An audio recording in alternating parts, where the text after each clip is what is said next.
ஒளிப்போர் ஈகீர் நினைவு நாள் வீர வணக்க நாள் பொதுக்கூட்ட அழைப்பை ஏற்று இந்நிகழ்ச்சிக்கு வந்திருந்து தங்கள் கருத்துக்களை பதிவு செய்ய இருக்கிற தோழர்களே, தோழமை இயக்க தலைவர்களே, உங்கள் அனைவருக்கும் நாம் சார்ந்துள்ள புரட்சிகர இளைஞர் முன்னணி சார்பிலே மாலை நேர வணக்கங்களை தெரிவித்துக் கொள்கிறோம்.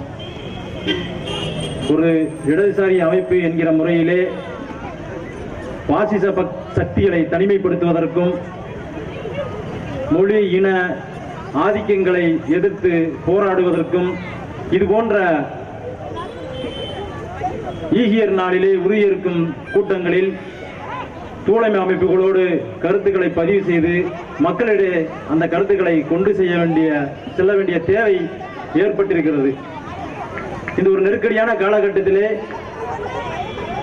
தோழர்களின் அழைப்பை ஏற்று பல்வேறு பணிகளுக்கு இடையிலேயும் எங்கள் அழைப்பை ஏற்று ஒவ்வொரு தோழமை அமைப்புடன் நாங்கள் சென்று அழைத்த பொழுது உறுதியாக வந்துவிடுவோம் என்று சொல்லி தங்கள் பணிகளை ஒதுக்கி திராவிட முன்னேற்ற கழகத்தினுடைய மாணவரணி பொறுப்பாளர் ராஜீவ்காந்தி எல்லாம் இப்பொழுது மேடைக்கு வந்து பேசிவிட்டு சென்றார், உணர்வோடு பேசிவிட்டு சென்றார். உண்மையிலேயே கூட்டம் ஆரம்பிக்கும் போது அவர் உடல்நிலை அவ்வளவு மோசமாக இருந்தது. தலை சுற்றலோடு கீழே இறங்கி தண்ணீர் தேனெல்லாம் குடித்து விட்டு வந்து மறுபடியும் அவர் உணர்வோடு பேசினார். எனக்கு அப்படியே புல்லரிச்சு போச்சு அவர் பேச்சை கேட்டு. அந்த அளவுக்கு உணர்வோடு பேசுறாங்கன்னா இந்த சூழலில் அந்த கருத்துக்களை மக்களிடையே கொண்டு செல்ல வேண்டிய தேவை இருக்கிறது. பல்வேறு சாதி ஆதிக்க ஒடுக்குமுறைகளை எதிர்த்து களத்திலே போராடி கொண்டிருக்கிற தோழர்கள் விடுதலை சிறுத்தையினுடைய கனிமதன் மற்றும் நாகை திருவள்ளம் தோழர்கள் பேச்செல்லாம் நாங்கள் வந்து காணொலியில கேட்டிருக்கிறோம். இன்னைக்கு உண்மையிலேயே நேர்ல பார்க்கறதுக்கு ஒரு வாய்ப்பு கிடைச்சதுக்கு உண்மையிலே மகிழ்வா இருக்கு. ஏன்னா போராட்ட களங்களை பார்த்திருக்கிறோம், காணொலியில பார்த்திருக்கிறோம். இன்னைக்கு தோழர்கள் நேர்ல வந்து இந்த பகுதியில தோழர்கள்ட்ட இந்த மொழிப்போர் ஈகியர் நினைவு நாள்ல பல்வேறு ஒடுக்குமுறைகளை எதிர்த்து தங்களுக்கு கருத்துக்களை பதிவு செய்ய இருக்கிறாங்க. புரட்சிகர இளைஞர் முன்னணி தொடர்ந்து மொழி ஒடுக்குமுறை, சாதிய ஆதிக்க ஒடுக்குமுறை, மாநில உரிமை பறிப்பு என்று வருகிற போதெல்லாம் அதை எதிர்த்து தோழமை இயக்கங்களோடு இணைந்து கடுமையான போராட்டங்களில் பங்கேற்று மக்களிடையே அந்த கருத்துக்களை கொண்டு சென்றிருக்கிறது. அதன் ஒரு பகுதியாக இந்த கூட்டத்திற்கு ஏற்பாடு செய்து இந்த சூழலில் இதை மக்களிடம் கொண்டு செல்ல வேண்டும் என்கிற உணர்வோடு மக்களை அழைத்து இந்த கருத்து பகிர்வை நடத்தி கொண்டிருக்கிறோம். சொல்லுவாங்க இவங்களுக்கு வேற வேலையே இல்லை, எப்ப பார்த்தாலும் இப்படி ஏதாவது நோட்டீஸை போட்டுக்கிட்டு இந்த மாதிரி கூட்டம் நடத்திட்டு இருப்பாங்க, வேலை வெட்டியை தப்பாங்க.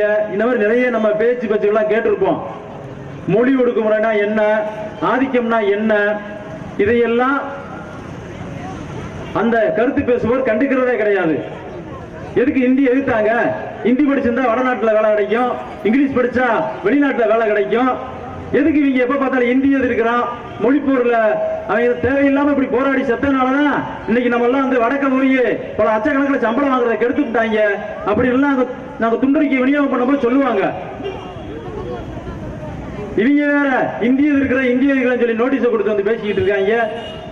ஆகும்னா தப்பா குடிக்கிட்டு வந்துடுறாங்க. கிட்டத்தட்ட ரொம்ப கேவலமா சொல்லுவாங்க, பிச்சை எடுக்க வந்துட்டாங்கன்னு சொல்லுவாங்க. மக்களுக்காக பிச்சை எடுக்கிறது ஒன்றும் தப்பு இல்ல, மக்கள் பேரை சொல்லி பிச்சை எடுக்கிறது தான் தப்பு. நல்லா செய்ய போறான்னு சரியா? ஒரு கோயிலுக்கு போய் நன்கொடை கட்டம்னா 10,000 ரூபாய் தராங்க. என்னன்னு அரிசி மூட 10 மூட தூக்கிட்டு போ. நான் வந்து ஒரு வேலை அடிச்சு வச்சிடுறேன், நான் வந்து இந்த செலவை பார்த்துறேன்னு சொல்லி ஒரு கோயிலுக்குன்னா நன்கொடைனா அது யாரும் கேவலமா தர்றது இல்ல. பெரிய ஊர்ல இருக்க பெரிய மனிதர்கள் கிளம்பிடுவாங்க. ஆனா நம்மள மாதிரி சிறிய அமைப்புகள் நிதி கேட்டோ அல்லது இந்த கருத்து படைக்க போனோம்னா முதல் இடத்துல சொல்ல வேண்டியது இவங்க வேலையை தவங்க பிச்சை எடுக்கிறாங்க இப்படிலாம் சொல்லிடுவாங்க. ஆனா மக்களுக்காக போராடுறவங்க மக்கள்கிட்ட தான் வசூல் பண்ண முடியும். இல்ல மோடி மாரி பல சட்டங்களை போட்டு கொள்ளையடிச்சாங்க, டெல்லியில கோடி கோடியா பதுக்கி வச்சிருக்கோமா? அப்படிலாம் கிடையாதுல்ல. மக்களுக்கு தொண்டு செய்யறத மக்கள்கிட்ட தான் கையேந்த முடியும். அப்படி இந்த கூட்டம் நடந்து கொண்டிருக்கிறது. தோழர்கள்கிட்ட நிறைய கருத்துக்களை பகிர்வதற்கு எண்ணம் இருந்தாலும் அடுத்து வரக்கூடிய சூழல் நேரம் கருதி அடுத்தடுத்து தோழர்கள் பேச வேண்டியது சுருக்கமான சில விஷயங்களை மட்டும் நான் போட்டுட்டு காமிச்சிட்டு போயிடுறேன். நாங்க இந்த புரட்சிகர இளைஞர் முன்னணி அமைப்பில் இணைஞ்ச பிறந்து அரசியல் இடதுசாரி அரசியல் அறிமுகமானதிலிருந்து உண்மையிலேயே எங்களுக்கு சாதி வெறியும் மத வெறியும் இருந்தது. அதை வெளிப்படையா ஒப்புக்கொண்டோம். ஆனா படிப்படியா எங்களுக்கு முத அறிமுகமானது தந்தை பெரியார். இன்னைக்கு அந்த தந்தை பெரியார வந்து அறிந்து அப்படி இப்படி சொல்லி ஒரு லூசு பேசிட்டு இருக்கான். அவனால வச்சு வெளுக்கணும். அது இருக்கு இன்னொரு நாளைக்கு இதுக்குன்னு சிறப்பா கூட்டம் போட்டு வேற மாதிரி எல்லாம் பேசணும். பெரியார் வந்தேறி தெலுங்கர் வந்தேறி என்னென்னமா பேசுறியா? புத்தி போச்சு அவனுக்கு. வேற ஒண்ணும் இல்ல. நம்ம சினிமா நடிகர் நம்ம விஜய் வந்துட்டாரு. அவருக்கு வந்தோன்னு அவருக்கு பதட்டத்துல கையெல்லாம் உதறி யார வந்தேன்னு சொல்லி பூரா பிளட் டெஸ்ட் எல்லாம் எடுத்துக்கிட்டு இருக்காங்க.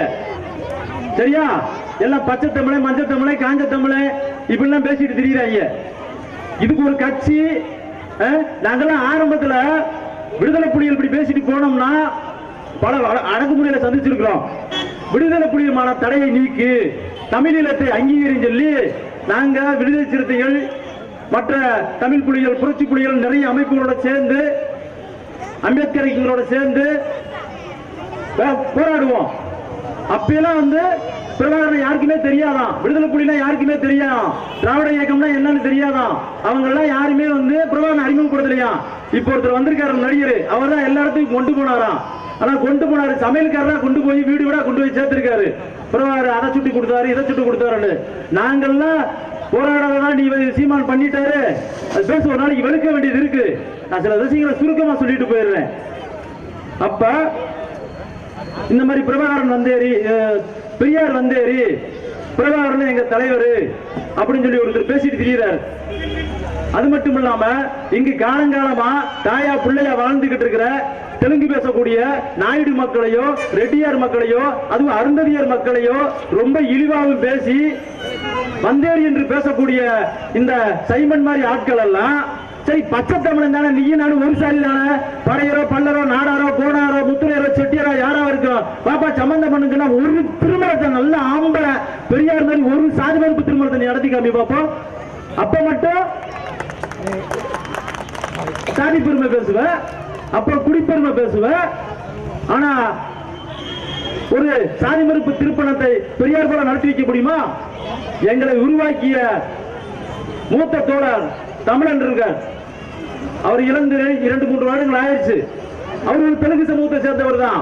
ஆனா இந்த இடத்துல நான் நாயத்திரோட பேசணும். ஆனா சில விஷயங்களை நான் சுருக்கமா சொல்லிட்டு போறேன். இந்த விஷயத்தை நான் பதிவு பண்ணி ஆகணும். அந்த தெலுங்கு சமூகத்தை சேர்ந்த ரெட்டியார் சமூகத்தை சேர்ந்த தமிழன் என்ற தோழர் தான் புரட்சிகர இளைஞர் முன்னணி தோழர்களை உருவாக்கி இந்த இடத்துல கிட்டத்தட்ட 100 தோழர்கள் தமிழ்ல பேர் வச்சிருக்காங்க. தமிழ்ல 100 குழந்தைகள் அவருக்கு பின்னால ஒரு நாயுடு ரெட்டியாரா தெலுங்கண்டாயா 100 குழந்தைகளுக்கு தமிழ் பேர் சூட்டுறது காரணமா உட்கார்ந்துருக்கா. அதை பெருமையோட சொல்லுவேன். நீங்க அவங்களை வந்தேறீங்க. அதுவும் அருந்ததிய தோழர்கள் ஏதோ குப்பையில வந்த மாதிரி இவரு பேசிக்கிட்டு திரியிறாரு. அவங்கதான் ஆதி தமிழர் அப்படின்னு கட்சி வச்சிருக்காங்க. ஆதி தமிழர் சொல்றாங்க. அது உண்மைதான். தமிழுக்கும் தெலுங்குக்கும் என்ன ரொம்ப தூரமா? நான் ஒரு நேரடியா கண்ட சாட்சியை சொல்லிட்டு போறேன். நான் ஆரம்பத்துல கேரளாவில் முறுக்கு வைக்க போயிருந்தேன். அப்ப அங்க இருக்கிற மலையாளம் பேசக்கூடிய நண்பர்கள் பேசும்போது பார்த்தா உண்மையிலே நான் சொல்றேங்க, உண்மையிலே எனக்கு பிடிச்ச மொழி மலையாளம். ஏன்னா அவ்வளவு நல்ல தமிழ் சொற்கள் இன்னும் மலையாளத்துல தான் இருக்கு. சரியா?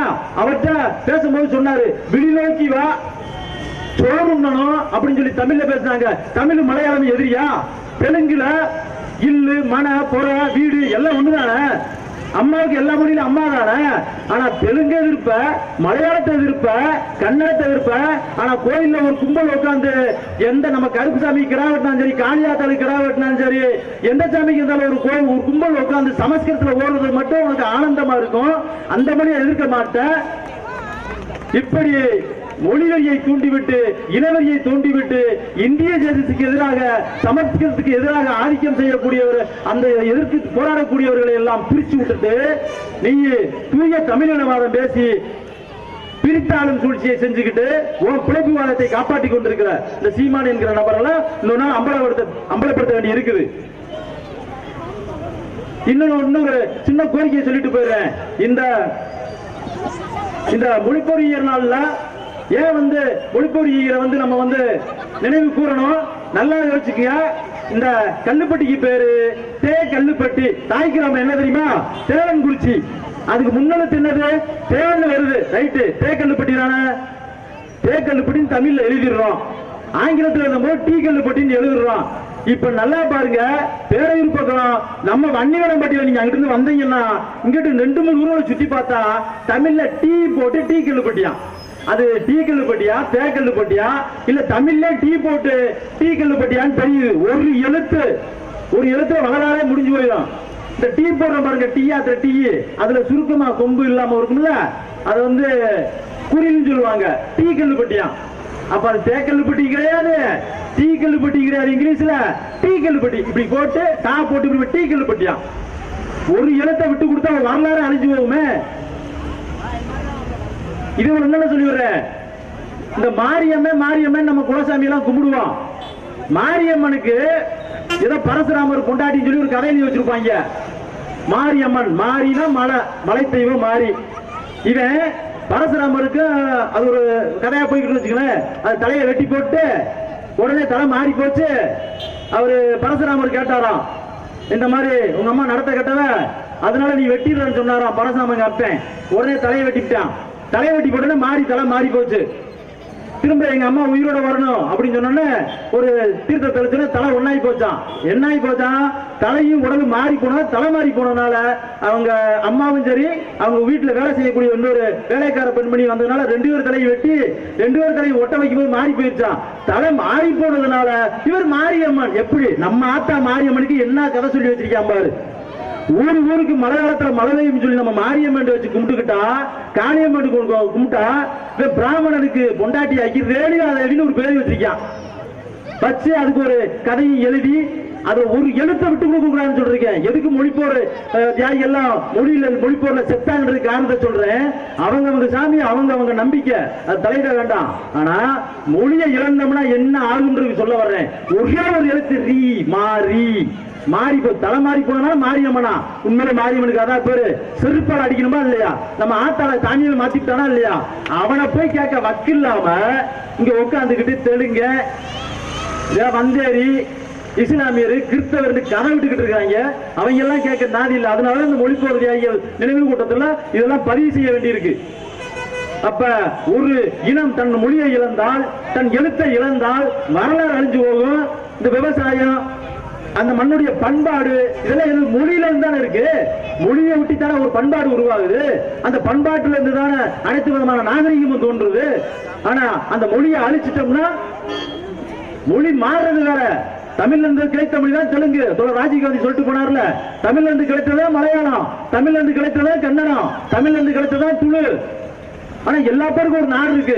கன்னடனுக்கு கன்னடா இருக்குப்பா, தெலுங்குக்கு ஆந்திரா இருக்குப்பா, தமிழ்நாட்டுக்கு தமிழ்நாடு இருக்குப்பா, குஜராத்துக்கு குஜராத்தி, வங்காளிக்கு வங்காளி, காஷ்மீருக்கு காஷ்மீரி. இது எந்த நாடுமே இல்லாத ஒரு வந்தேரி கூட்டம் சமஸ்கிருதம் ஒரு மொழியை கோயில்ல ஓத வச்சுக்கிட்டு அந்த இந்தி மொழிய சட்னி மாதிரி தொட்டு ஒரு மொழியை உருவாக்கி உத்தரப்பிரதேச, ராஜஸ்தான், ஹரியானா அந்த 3 மாநிலத்துல பெரும்பான்மைக்கு ஆட்சி இந்தியா முழுக்க இந்தி மொழியில் ஒரு பொய்யான பிம்பத்தை உருவாக்கி வச்சு இந்திய திணிச்சு கொண்டு வந்து வரும்போதுதான் இந்த தமிழ்நாட்டில் படிக்கிறேன் கூட இந்தியில தான் படிக்கணும்னு 1936-37 ராஜாஜி வச்சு சட்டம் போட்டு அதை எதிர்த்து போராடி உயிர் நிறுத்தவங்க தான் மொழிப்போர் ஈகியர். இந்த வரலாறு யாரும் சொல்லிக்கிட்டு இருக்கோமா?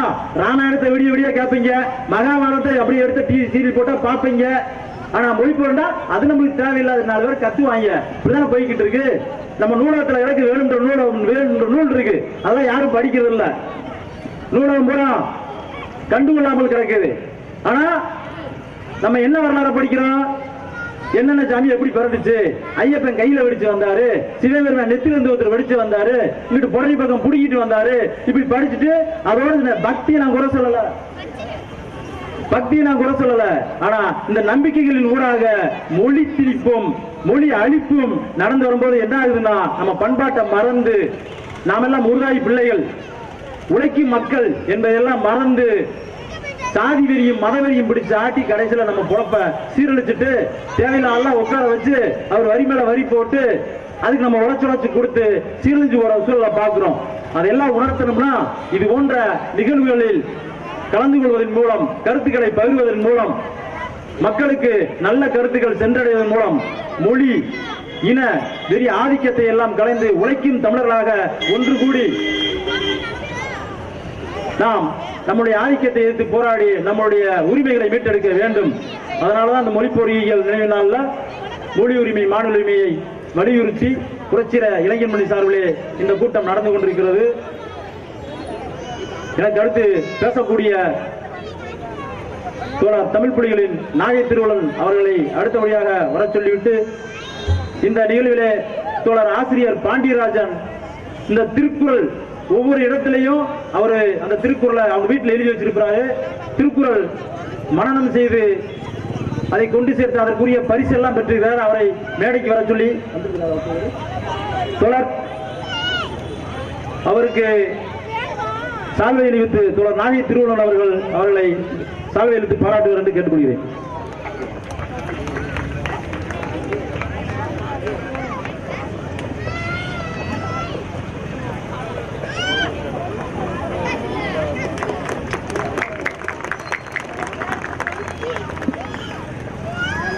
தோழருக்கு நன்றி.